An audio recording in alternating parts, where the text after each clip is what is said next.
भोला सुबह सुबह अपने कुल्हाड़ी को लेकर जंगल की ओर जाने लगा। भोला रोज लकड़ियां तोड़कर लाता और गांव में जाकर बेचता। जो भी थोड़े पैसे मिलते उससे जैसे तैसे अपना पेट भरता। उस दिन जब भोला लकड़ी काटने गया, उसने देखा कि बहुत सारे पेड़ पहले से ही कटे हुए हैं। फिर अरे ये क्या, लगता है आज कलुआ मुझसे पहले आकर लकड़ियां तोड़कर चला गया।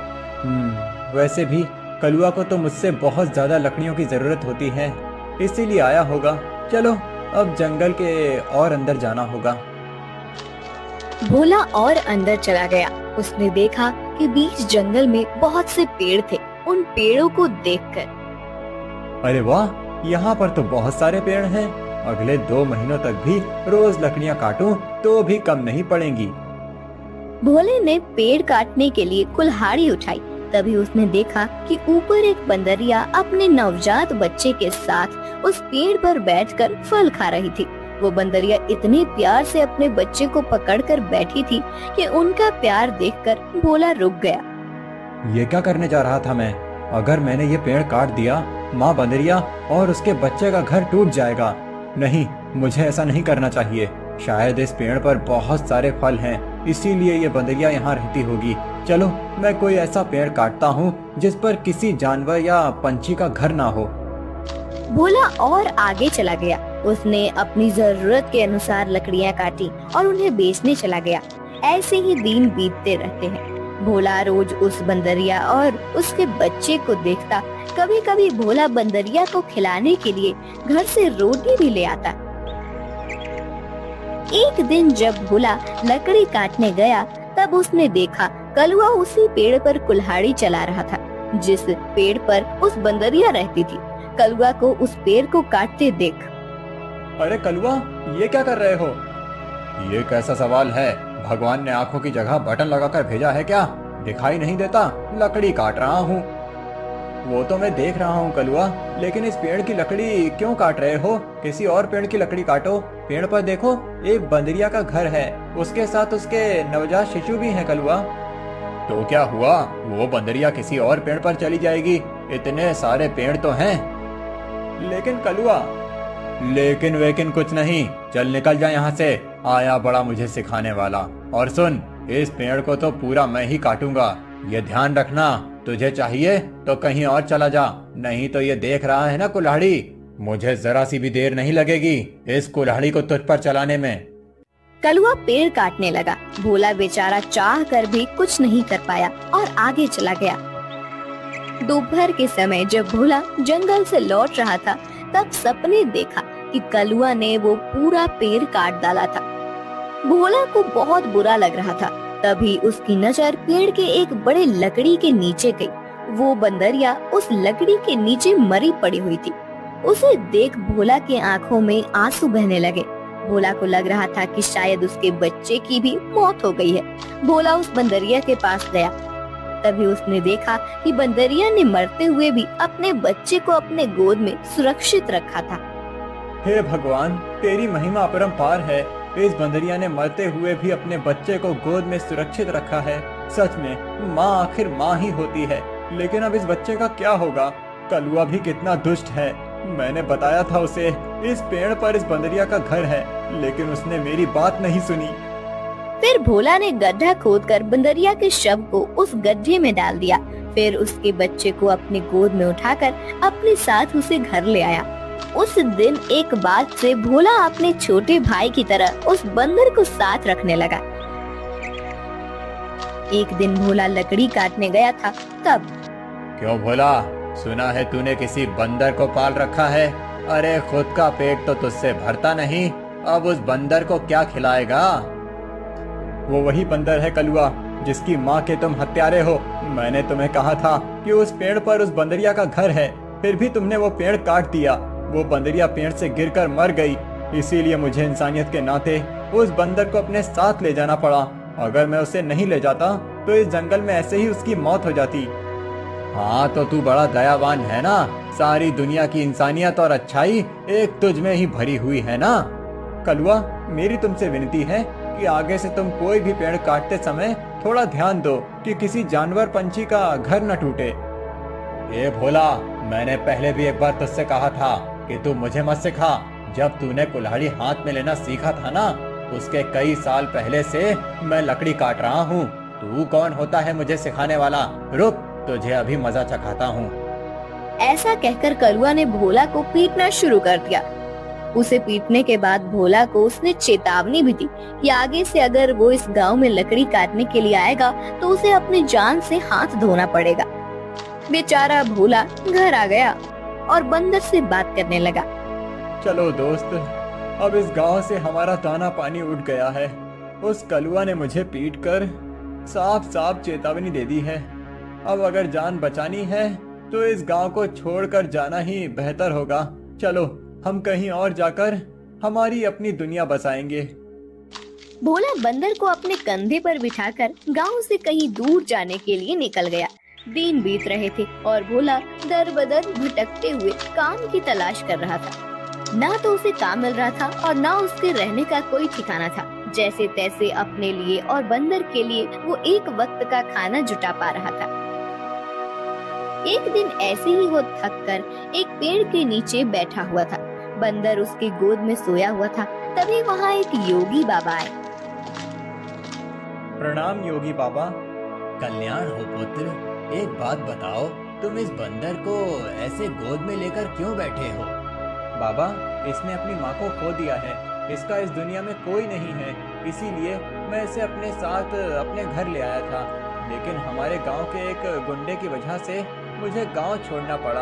अब मैं काम और सर पर छत ढूंढते हुए दर दर भटक रहा हूँ। पुत्र, तुम्हारा हृदय सच में कोमल है। तुमसे किसी का भी दुख नहीं देखा जाता।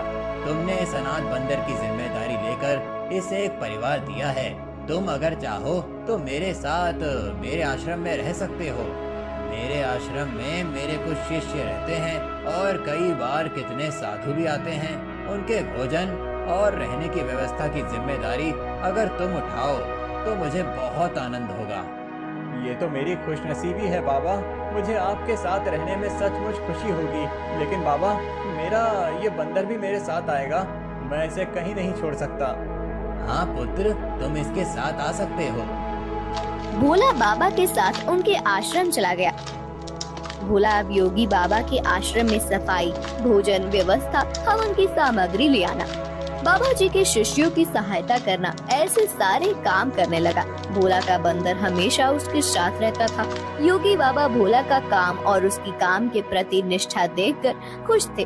बाबा हमेशा अपने बाकी शिष्य और साधुओं से भोला की तारीफ करते थे। बाबा जी का एक शिष्य था मानिक, जो भोला की तारीफ से बहुत चलता था। उसे लगता था कि भोला तो एक साधारण लड़का है, फिर भी बाबा जी उसकी बड़ी तारीफ करते हैं। जबकि मैं इतनी पढ़ाई करता हूँ, वेद पाठ करता हूँ, फिर भी बाबा जी को मेरी कोई अहमियत नहीं है। एक दिन, मानिक भैया, ये लीजिए, आपके लिए ये ताजे फल लेकर आया हूँ। भोला, आजकल तुम ज्यादा आलसी हो चुके हो। तुम्हें ज्यादा खाना ना पकाना पड़े, इसीलिए तुम ये फल लेकर आते हो। ऐसी बात नहीं है भैया, वो बाबूजी ने आज सबको फलहार करने को कहा है, इसीलिए मैं फल लेकर आया था। भोला बात कर ही रहा था कि तभी उसका दोस्त बंदर आया और उसने मानिक के फल खा लिए। अरे अरे, ये क्या? अरे संभालो तुम्हारे इस बंदर को। पूरे आश्रम को सर पर उठाकर रखा है। ये बंदर मेरे फल खा गया। भोला, अभी के अभी इस बंदर को भगाओ इस आश्रम से, नहीं तो मैं योगी बाबा से इसकी शिकायत करूंगा। मानिक भैया, मैं आपसे माफी मांगता हूँ और आपके लिए और फल लेकर आता हूँ, लेकिन मेरे इस भाई को मैं अपने से अलग नहीं कर सकता। मानिक को भोला पर बहुत गुस्सा आया। उसने योगी बाबा से भोला की शिकायत की, लेकिन बाबा जी ने भोला का पक्ष लेकर मानिक को ही सुना दिया और ध्यान मग्न हो गए। आज तो हद हो गई। इसकी वजह से गुरुजी ने मुझे डांटा। इसका कुछ करना ही पड़ेगा, लेकिन इस तरह कि मेरा नाम कहीं न जाए और इसकी छुट्टी हो जाए।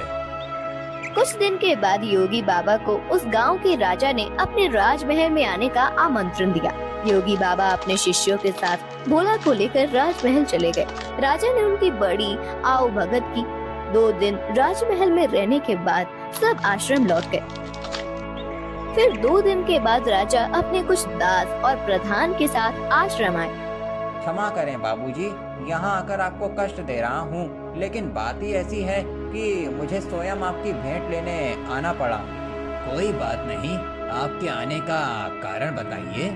समझ नहीं आ रहा कैसे कहूँ बाबूजी, 2 दिनों से हमारी महारानी का नवलखा हार कहीं गुम हो गया है।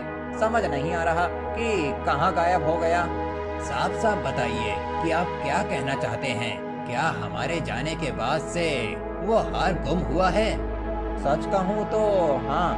मतलब हम में से किसी ने वो हार चुराया है, ऐसा कहना है आपका? नहीं बाबूजी, मैं आप पर शक करने का पाप नहीं कर सकता, लेकिन महारानी की वजह से मुझे यहाँ पर आना पड़ा। महाराज, आपके यहाँ आने की वजह से मुझे कोई आपत्ति नहीं हुई, लेकिन मैं अपने सारे शिष्यों को अच्छे से जानता हूँ। मेरे शिष्यों में से कोई भी चोरी जैसा पाप नहीं कर सकता। फिर भी अगर आपको तसल्ली ना हो तो आप सबकी तलाश ले सकते हैं। राजा के साथ आए हुए दासों ने सबकी तलाशी ली। तब उन्हें भोला की झोली में वो 9 लखा हार छुपाया हुआ मिला। वो भोला को पकड़कर ले गए। छोड़ो मुझे, मैंने कुछ नहीं किया है बाबूजी, मैं सच कह रहा हूँ, मैंने चोरी नहीं की। भोला, तुमने चोरी की है? मैं सोच भी नहीं सकता था कि तुम इतनी गिरी हुई हरकत कर सकते हो। नहीं नहीं मालिक भैया, मैं सच कह रहा हूँ, मैंने कुछ नहीं किया, मैंने उस हार को देखा भी नहीं था।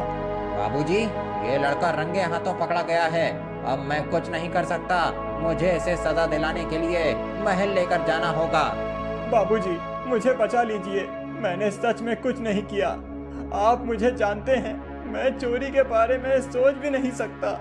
बुरे से बुरे वक्त में भी मैंने चोरी नहीं की, तो अब क्या करूँगा, मेरा विश्वास कीजिए। राजा के दास भोला को ले जाने लगे। तभी उनके पीछे से आवाज आई, रुकिए, मेरे भाई ने चोरी नहीं की है। सबने पीछे मुड़कर देखा। भोला का बंदर पीछे खड़ा होकर बोल रहा था, महाराज, मेरे भाई ने चोरी नहीं की है, ये हार किसी ने जानबूझकर उसके झोले में डाला है। ये क्या, एक बोलने वाला बंदर? हाँ, मैं एक बोलने वाला बंदर हूँ। मेरे बचपन से लेकर भाई मुझसे बात करते आए हैं। ये रोज मुझसे ढेर सारी बातें करते हैं। उन्हें बोलते हुए देख और उनकी बातें सुनकर ही मैंने बोलना सीखा है। मैं दावे के साथ कह सकता हूँ, मेरे भाई ने चोरी नहीं की है। अच्छा, तो तुम दावे के साथ कह रहे हो, तो तुम्हें ये भी पता होगा कि ये हार जानबूझकर इसकी झोली में किसने डाला? हाँ, मुझे पता है, इस माड़िक ने मेरे भाई के झोले में वो हार डाल दिया था। क्या तुम सच बोल रहे हो? नहीं नहीं बाबूजी, ये झूठ बोल रहा है, मैंने सच में चोरी नहीं की है। तुम्हारी लड़खड़ाती हुई जुबान ने सब सच कह दिया है माड़िक। मैं कभी सोच ही नहीं सकता था कि तुम ऐसा करोगे।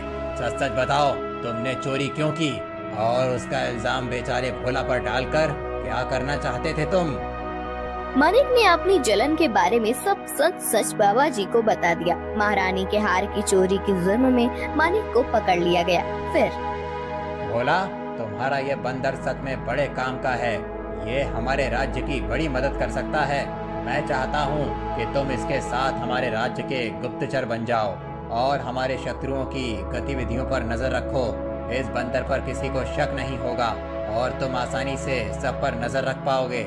इस काम के बदले में तुम्हें बहुत धन दिया जाएगा। राजा जी की बात भोला को सही लगी। योगी जी ने उसमें हामी भरी। भोला अब राज्य का पहला ऐसा गुप्तचर बन गया जिसका साथी एक बंदर था।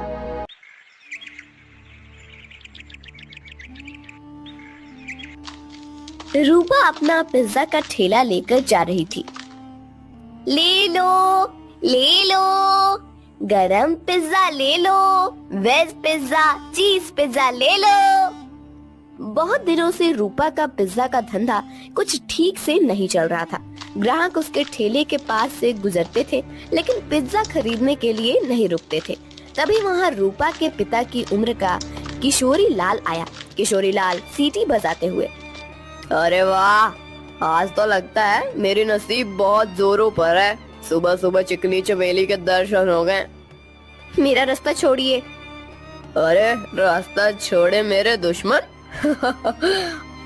हम दोनों के तो रास्ते जल्दी ही एक होने वाले हैं और तुम बोल रही हो कि रास्ता छोड़ दो। ये ठीक नहीं है डार्लिंग। अच्छा, तुम्हें डार्लिंग कहूंगा तो चलेगा ना? वो क्या है ना, मैंने सुना है कि आजकल की लड़कियां को डार्लिंग, जानू, बच्चा ऐसे सब सुनना अच्छा लगता है। तुम बताओ मैं तुम्हें क्या कहकर पुकारूं? कोई जरूरत नहीं है मुझे किसी भी नाम से पुकारने की, जाने दीजिए मुझे। रूपा रास्ता बदलकर जाने लगी। तभी किशोरी लाल ने रूपा का हाथ पकड़ लिया। छोड़ो मेरा हाथ, छोड़ो। अपनी बेटी की उम्र की लड़की का हाथ पकड़ने में शर्म नहीं आती तुम्हें किशोरी लाल? किशोरी लाल नहीं, सुनिए जी कहकर बुलाओ मुझे। और मुझे शर्माने की जरूरत नहीं है, शादी होने वाली है हमारी। तुम्हारी उस जुआरी बाप ने मुझसे कर्जा लिया था, कर्जा नहीं चुका पाया, इसलिए अपना घर उसने मेरे नाम पर दिया। ये तो मेरी रहमत समझो कि मैंने तुम लोगों को घर से बाहर नहीं निकाला।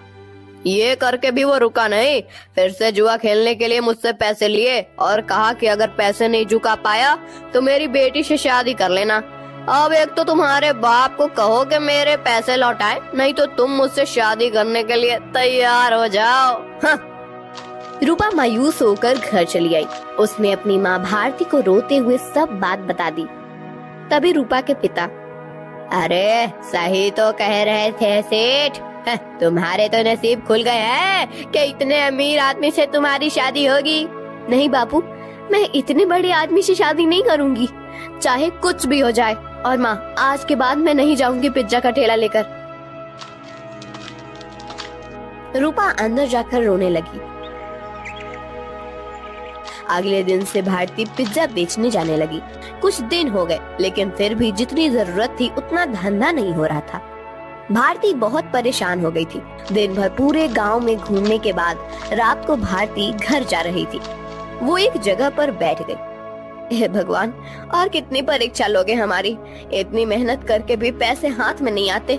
पति है जिसे जुआ खेलने से फुर्सत नहीं मिलती। एक लौती बेटी है, इतनी रूपवती है, लेकिन उसके पीछे वो किशोरी लाल पड़ा है।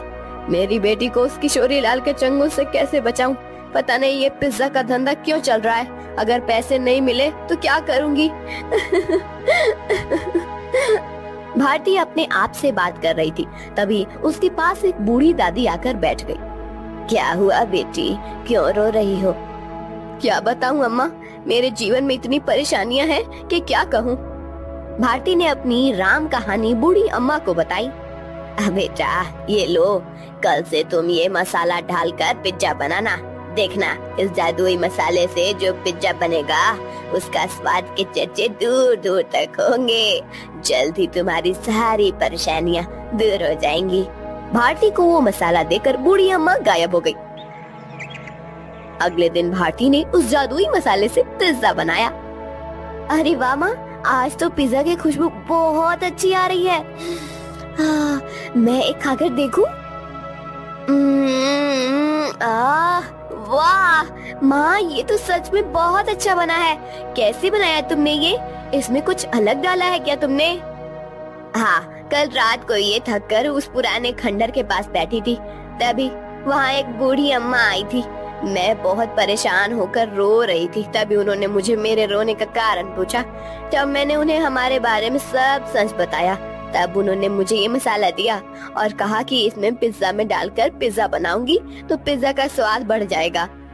वही मसाला में डाला है अभी इसमें। क्या? उस खंडर के पास? माँ, तुम्हें पता नहीं वहाँ क्या है? तुम इतनी डर क्यों रही हो? ऐसा क्या है वहाँ पर? अरे माँ, कहते हैं कि वहाँ पर एक बूढ़ी का भूत रहता है। तुम्हें जो बूढ़ी अम्मा मिली थी, कहीं वो वही भूत तो नहीं थी? ये क्या बोल रही हो तुम बेटा? कल मेरी मुलाकात एक भूत से हुई थी, लेकिन उसे देखकर ऐसा लग तो नहीं रहा था। लेकिन माँ, ये तो सोचो कि कोई सामान्य औरत तुम्हें जादुई मसाला कैसे देगी? हो ना हो वो जरूर कोई भूत ही होगी। अब वो कोई भी हो, क्या फर्क पड़ता है? अगर उसके इस मसाले की वजह से हमारे पिज्जा की बिक्री बढ़ गई तो अच्छी ही है ना। सोचो, हम उस किशोरी लाल के सारे पैसे चुका देंगे तो उसे तुम्हारा पीछा छोड़ना होगा। हाँ, ये बात तो है। सिर्फ एक बात याद रखना, किसी को कानो कान खबर ना हो कि हमें किसी भूतनी ने जादुई मसाला दिया था। भारती अपना ठेला लेकर निकल पड़ी। जादुई पिज्जा की महक पूरे गांव में फैल रही थी। अरे भारती, आज तो बहुत बढ़िया खुशबू आ रही है तुम्हारे ठेले से। जरा एक दो पिज्जा खिलाओ तो। भारती ने लालचंद को गर्मा गर्म पिज्जा सॉस के साथ दिया। लालचंद पिज्जा खाने लगा। अरे वाह क्या स्वाद है, वाह वाह मजा आ गया। भारती क्या खूब पिज्जा बनाया है, आज तुमने सच में दिल खुश हो गया। वैसे तो मुझे ये पिज्जा विज्जा कुछ खास पसंद नहीं है, ये तो सारे नए जमाने के चोचले हैं, लेकिन उसकी सुगंध इतनी अच्छी आ रही थी कि मेरा जी मचल गया। ओह ये लो पैसे, और एक काम करो 4 पिज्जा पैक करके देना, घर पर ले जाता हूँ, बच्चों को बहुत पसंद आया। लालचंद की आवाज सुनकर कुछ और लोग वहां आ गए और पिज्जा खरीदने लगे। भारती बहुत ज्यादा खुश हो गई क्योंकि आज उसकी बोनी ही एकदम बढ़िया हो गई थी। कुछ देर के बाद भारती गांव से होकर कॉलेज पर चली गई। कॉलेज के बहुत सारे बच्चों ने पिज्जा खरीदा। दोपहर तक सारे पिज्जा खत्म हो गए। भारती घर आ गई। माँ इतनी जल्दी आ गई आज? अरे पूछो ही मत, आज तो गजब हो गया सच में। उस मसाले ने तो कमाल कर दिया। जब मैं यहाँ से निकली थोड़ी दूर पर लालचंद सेठ मिल गए। पिज्जा की खुशबू से गीचे चले आए। 2-3 पिज्जा खा लिए उन्होंने और 4 पैक करके घर ले गए। इतनी तारीफ कर रहे थे पिज्जा की कि क्या ही बताऊं। उनकी आवाज सुनकर कुछ और गांव वाले आए और उन्होंने भी पिज्जा खरीद लिया। आज तो बहुत अच्छी बोनी हो गई थी। फिर मैं कॉलेज पर चली गई। वहाँ भी बच्चों की खाने की छुट्टी हुई थी, क्या कहते हैं उसे, हाँ रिसेस। बहुत से बच्चे बाहर आए और पिज्जा लेकर चले गए। सारे पिज्जा खत्म हो गए। अरे वाह, मतलब भूतनी ने दिए हुए मसाले ने आपका काम कर दिया। माँ अगर रोज ऐसे ही पिज्जा की बिक्री होने लगी तो बहुत जल्द हम सारा कर्जा चुका देंगे। हाँ बेटा ऐसा ही होगा। एक दिन रूपा, मैं सोच रही हूँ कि मैं दोपहर को घर आ जाती हूँ, बाद में पूरा टाइम मैं खाली बैठ रहती हूँ, तो क्यों ना शाम के समय भी पिज्जा का ठेला लगाना शुरू कर दूँ। लेकिन माँ तुम कितना काम करती हो, शाम को भी काम करोगी तो थक नहीं जाओगी? थक तो जाऊंगी, लेकिन सोचो मुनाफा भी तो दुगना हो जाएगा। अगले दिन से भारती शाम के समय भी जादुई पिज्जा का ठेला लगाने लगी। उसे दुगना मुनाफा होने लगा। कुछ दिनों में भारती के पास बहुत सारे पैसे जमा हो गए। एक दिन वो कर्ज के सारे पैसे लेकर किशोरी लाल के कोठी पर चली गई। आओ आओ भारती, आज सुबह सुबह मेरी कोठी पर। लगता है शादी की बात करने आई हो। किशोरी लाल, मैं पागल नहीं हूँ जो मेरी रूपवती बेटी का हाथ उसके बाप की उम्र के आदमी के हाथ में दे दूं। बिल्कुल तुम पर ही गई है तुम्हारी बेटी। कुछ दिन पहले वो भी यही कह रही थी, लेकिन शायद तुम दोनों को अभी तक समझ नहीं आया है कि रमेश ने ही मुझसे वादा किया है कि अगर उसने लिए हुए कर्जे को वो चुका नहीं पाया तो वो रूपा का हाथ मेरे हाथ में दे देगा, और तुम लोग तो मुझे पैसे वापस करने से रहे। तो तुम्हारे पास चारा ही क्या है? अपने सपनों से बाहर आओ किशोरी लाल। कहीं ये कांच का सपना टूट गया तो उस टूटी हुई कांच के टुकड़े आँखों में चुभ जाएंगे और आँखों से खून बहने लगेगा। ये लो, मैं पैसे लेकर आई हूँ, तुम्हारा सारा कर्जा सूद समेत लौटा रही हूँ। क्या? कैसे? वो भी इतने सारे पैसे आए कैसे तुम्हारे पास? ये ले तेरे पैसे, और आगे से मेरे दरवाजे पर आने की जरूरत मत करना। और हाँ, मेरी बेटी को आंख उठाकर भी मत देखना आज के बाद। भारती किशोरी लाल के कोठी से चली गई। किशोरी लाल अपने कंप्यूटर के सामने बैठकर स्टॉक एक्सचेंज में ट्रेड करने लगा। कुछ दिनों के बाद भारती को कॉलेज के कैंटीन में पिज्जा बनाने का काम मिल गया। उसने अब पिज्जा का ढाबा शुरू कर दिया था। दोपहर में भारती कॉलेज के कैंटीन में काम करती थी और शाम को रूपा के साथ मिलकर अपना पिज्जा ढाबा चलाती थी। एक दिन किशोरी लाल के कोठी पर, पापा आप ऐसे सर पर हाथ रखकर क्यों बैठे हैं? क्या बताऊं बेटी, कुछ दिनों से शेयर्स लगातार गिर रहे हैं, मुझे बहुत बड़ा लॉस हो गया है। क्या? तो अब आप क्या करेंगे आप? तो अब क्या, जितना भी पैसा बचा है उसे भी लगा देता हूँ। अगर 2 दिनों में शेयर्स ऊपर चले गए तो डूबे हुए सारे पैसे वापस मिल जाएंगे। लेकिन अगर ऊपर नहीं गए तो? शुभ शुभ बोल कर मुही, एक तो मैं पहले ही इतने टेंशन में हूँ और तू ऐसी बातें कर रही है। जा अब यहाँ से। 3 दिन बीत गए लेकिन शेयर मार्केट ऊपर नहीं आया। किशोरी लाल के बचे खुचे पैसे भी डूब गए। उसे अपनी कोठी भी बेचनी पड़ी। अब किशोरीलाल रास्ते पर आ गया था। किशोरीलाल को लॉस से इतना धक्का लगा कि उसकी हालत बहुत खराब हो गई और उसने बिस्तर पकड़ लिया। घर की जिम्मेदारी अब शीतल पर आ गई। गांव में ही एक छोटे से टूटे फूटे घर में दोनों रहने लगे। 3 महीने के बाद, पापा ये लीजिए, दवाई पी लीजिए। बेटा, दवाई के लिए पैसे कहाँ से आए तुम्हारे पास? पापा मैं एक जगह करती हूँ, उससे जो पैसे आते हैं उसी में दवाई लेकर आई हूँ। और पापा मैंने इस घर का किराया भी दे दिया है और खाने के लिए राशन भी भर दिया है। अब आप सो जाइए, मुझे काम पर जाना है। ये सब उस भारती की वजह से हुआ है। जिस दिन से वो आकर मुझे खरी खोटी सुना कर गई, उसकी बेटी भी हाथ से चली गई। मैं छोड़ूंगा नहीं उस भारती को। पापा अब तो समझिए, इसमें भारती चाची की कोई गलती नहीं है। रूपा मेरी उम्र की है। उसके साथ शादी की बात करने के बारे में सोचते हुए आपको ही शर्म आनी चाहिए थी। कौन सी माँ चाहेगी कि उसकी बेटी की शादी ऐसे आदमी से हो? मुझे बहुत दया आ रही है उन पर। दया तो उन्होंने हम पर दिखाई है पापा। मैंने आज तक आपको बताया नहीं, लेकिन हमारा घर जो चल रहा है ना, वो उनकी वजह से है। मैं भारती चाची के ढाबे पर ही काम करती हूँ। क्या सच? हाँ पापा, आपने उनके साथ इतना बुरा किया, उनका घर ले लिया, फिर भी उन्होंने हमारे बुरे वक्त में हमें सहारा दिया है। किशोरीलाल शीतल की बात सुनकर हक्का बक्का रह गया। उसने भारती को घर बुलाकर माफी मांगी। रूपा से बदतमीजी करने के लिए रूपा से भी माफी मांगी। शीतल भारती के साथ काम करते हुए पैसे कमाने लगी और धीरे धीरे उनकी भी जिंदगी सुधर गई।